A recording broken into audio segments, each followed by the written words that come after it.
Mbola ho ampitombona ho aminareo any riavana ny fahasoavana sy ny fiadanany Jesoa Kristy tompontsika. Amen. Mpino miaina amin'ny batisa kristianina. Mpino miaina amin'ny batisa kristianina. Ao amin'ny mofonainantsika anio bokin'ny Romanina toko 9 andininy voalohany hatramin'ny andininy 4:20. Andeha hovakitsika aloha amin'ny anaran'ny Tompo izany teny izany. Inona ary no holazaintsika? Mbola hitoetra ao amin'ny ota ihany va isika hitombon'ny fahasoavana? Sanatria izany. Ataontsika izay efa maty ny amin'ny ota ahoana no velona amin'ny ihany? Tsy fantatrareo va? Fa na iza isika no efa natao batisa ho amin'ny Kristy Jesoa dia natao batisa ho amin'ny fahafatesana. Koa niarana levina tamin'ny batisa amin'ny fahafatesana isika, mba ho tahaka ny nananganana an'i Kristy tamin'ny maty, tamin'ny voninahitry ny ray, no andehanantsika kosa amin'ny fiainam-baovao. Fa raha nampiraisina tamin'ny endriky ny fahafatesana isika, dia ho tahaka izany koa amin'ny fitsanganana. Fa fantatsika fa ny toetsika taloha dia niaraka nombona taminy, animbana ny tena ny ota mba tsy hanompotsika ny ota intsony. Fa izay efa maty dia afaka amin'ny ota. Ary raha niara-maty tamin'i Kristy isika, dia mino fa hiara-belona aminy koa isika. Ary fantatsika fa rehefa nitsangana tamin'ny maty Kristy, dia tsy maty intsony izy, tsy manakery amin'ny intsony ny fahafatesana, fa ny amin'ny fahafatesana dia maty ny amin'ny ota indray mandeha izy, fa ny amin'ny havelomany kosa dia velona ho an'Andriamanitra izy. Ary eo ka ho tahaka izany koa ianareo, ka ny tenanareo dia ataovy ho efa maty ny amin'ny ota, fa velona ho an'Andriamanitra ho amin'ny Kristy Jesoa. Koa aza velona ny ota anjaka amin'ny tenanareo mety maty, anarahanareo ny filany, ary aza manolotra ny momba ny tenanareo ho amin'ny ota ho fiadin'ny tsy fahamarinana, fa atolory ny tenanareo ho an'Andriamanitra toy ny efa maty nefa velona, ary ny momba ny tenanareo ho fiadin'ny fahamarinana ho an'Andriamanitra.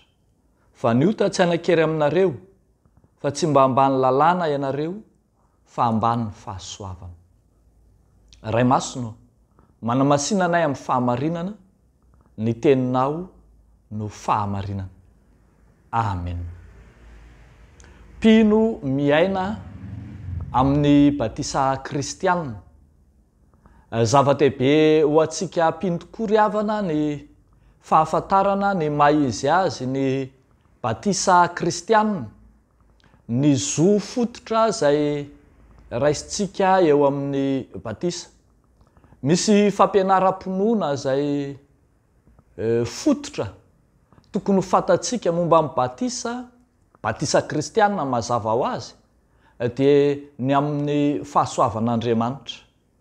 Tokony ho takatsika ry havako malala fa mifono fahasoavan'Andriamanitra ny batisa, ary ao amin'ny batisa io no andraisantsika maimaim-poana ny fahasoavan'Andriamanitra.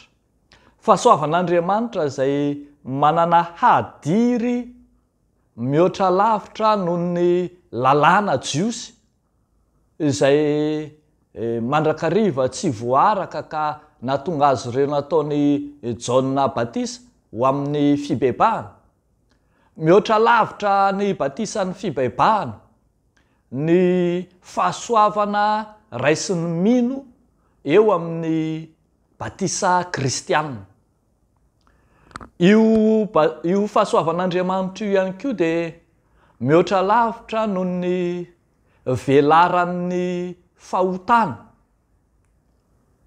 Fa ao amin'izay vita batisa dia tsy manakery amin'ny intsony ny ota, tonga maty ny ota, nomboana na niara-maty tamin'i Kristy ny fahotana ka dia tsy manan-kery amin'ny mino intsony ny ota na koa manana hery andavana ny ota ny mpino vita batisa. Eto dia raisin'ny apôstôly Paoly ny fampianarana fa zay natao batisa ho izy na iza dia natao batisa ho ao amin'ny Kristy Jesoa. Kristy Jesoa zany no taratry ny batisa, ka raha maty Kristy dia maty ihany koa zay natao batisa, ary raha velona Kristy dia tsy velona intsony ny ota fa manana fiainana vaovao kosa izay natao batisa. Arak'izany dia mitafy an'ilay fahasoavan'Andriamanitra izay manarona ny fahotana maro ny mino vita batisa. Tonga olona vaovao ao amin'ny Kristy izy, tonga manana fahavelomana izy, ary tonga maty tanteraka ny fahotana izay nananany teo aloha. Ary tsy izany ihany fa mbola io fahasoavan'Andriamanitra io ihany koa no mahatonga azy hiaina fiainana vaovao, ka dia afaka manolotra ny tenany ho amin'ny fahamarinana izy, manolotra ny tenany ho an'Andriamanitra izy, ary afaka mandany tenany tsy anompo ny ota intsony, arak'izay voalaza eto hoe aza vela ny ota hanjaka amin'ny tenanareo mety maty anaranareo ny filany. Aza manolotra ny momba ny tenanareo ho amin'ny ota ho fiadiny ny tsy fahamarinana, fa atolory ny tenanareo ho an'Andriamanitra, atolory ny tenanareo ho fiadin'ny fahamarinana ho an'Andriamanitra. Tena fiainana hafa mihitsy, fiainana vaovao zany no hiainan'izay vita batisa ao amin'ny Kristy. Ary zany nahatonga ny apôstôly Paoly teny hatrany manao hoe fa na iza natao batisa ao amin'ny Kristy dia mitafy an'i Kristy. Zavatra fiainana vaovao no hiainany, ary ny laozany ny fiainana teo aloha. Ny zavatra tokony hazavaina amintsika kristianina ry havako, ny herin'ny batisa kristianina dia hery izay tsy miankina amin'izay atao batisa. Efa nazavaina teto fa izay atao batisa dia hiaran'ny batisa, tsy misy hetsika izay andrasana amin'izay atao batisa, fa amin'ny mahafahasoavan'Andriamanitra azy dia Andriamanitra no manao batisa, Andriamanitra no manome maimai-poana ny fahasoavana, Andriamanitra no mamono ny fahotana ao, Andriamanitra no manangana anao indray ho vaovao. Tsy miankina amin'ny fahamendrehantsika zany, tsy miankina amin'ny dingana na hetsika ataontsika, tsy miankina amin'izay rehetra mety ho fahamendrehana na fahatsarana na kalitao amintsika, kalitaontsika ny batisa kristianina, fa miankina madiodio amin'Andriamanitra. Arak'izany dia manana mahery mihoatra lavitra noho izay hery atsangatsika ny herin'ny batisa kristianina, ny herin'ny fahasoavan'Andriamanitra izay mamafa ny fahotana rehetra efa namono niaraka an'i Kristy teo amin'ny hazo fijaliana. Aza manaiky